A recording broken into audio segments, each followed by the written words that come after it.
हर हर महादेव दोस्तों, स्वागत है आपका हमारे YouTube चैनल पर।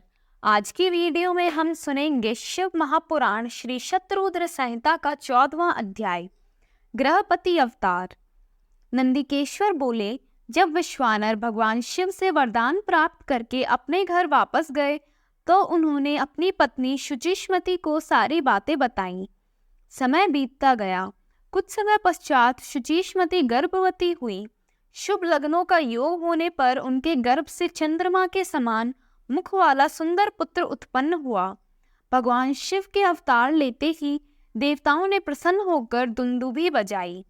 मरीचि, अत्रि, पुलह, पुलस्त्य, क्रतु, अंगिरा, वशिष्ठ, कश्यप, अगस्त्य, विभान, मुंदल, लोमश, लोमचरण, भारद्वाज, गौतम, भृगु, गालव, गर्ग, जातकर्ण्य, हशाशर, आपस्तंभ, याज्ञवल्क्य, यज्ञ, वाल्मीदिक, शतातप, लिखित शिलाद, शंख जमदग्नि, स्वरंत, मंतंग, भरत, अंशुमन, व्यास, कात्यकान, कुत्स, शौनक, ऋषिशृंग, दुर्वासा, शुचि, नारद, तुम्बुरु, उत्तक, वामदेव, देवल, हारित, विश्वामित्र, भार्गव, मार्कंडेय, दारुक, धौम्य, उपमन्यु, वत्स आदि मुनि और मुनि कन्याएं और मुनि पुत्र भगवान शिव के ग्रहपति अवतार के दर्शनों हेतु विश्वानर मुनि के आश्रम में आए।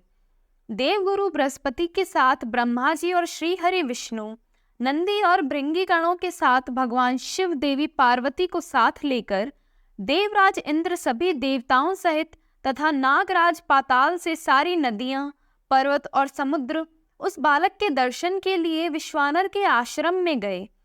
सभी ऋषि मुनियों, साधु संतों सहित देवताओं ने उस बालक के दर्शन किए।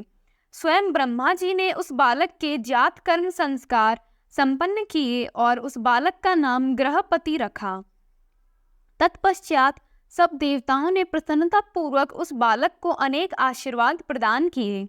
तब सब देवता शुचिष्मति और विश्वानर मुनि के भाग्य की प्रशंसा करते हुए अपने अपने धाम को चले गए। मुनि विश्वानर और उनकी पत्नी उस बालक का लालन पालन करने लगे तथा समय समय पर होने वाले संस्कार संपन्न करने लगे। ग्रहपति जब 5 वर्ष का हो गया तब उन्होंने उसका यज्ञोपवीत कराया।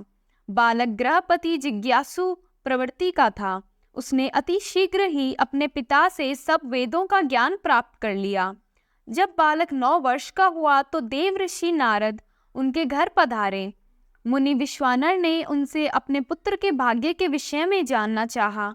तब नारद जी बोले, मुनि, आपका पुत्र बड़ा भाग्यवान और वैभवशाली है, परंतु 12 वर्ष का होने पर इसे अग्नि और बिजली से खतरा उत्पन्न हो सकता है। इसलिए आपको अपने पुत्र को अग्नि और बिजली के करीब नहीं जाने देना चाहिए। ऐसे वचन कहकर देवऋषि नारद उस बालक को अपना आशीर्वाद देकर वहां से चले गए। ओम नमः शिवाय।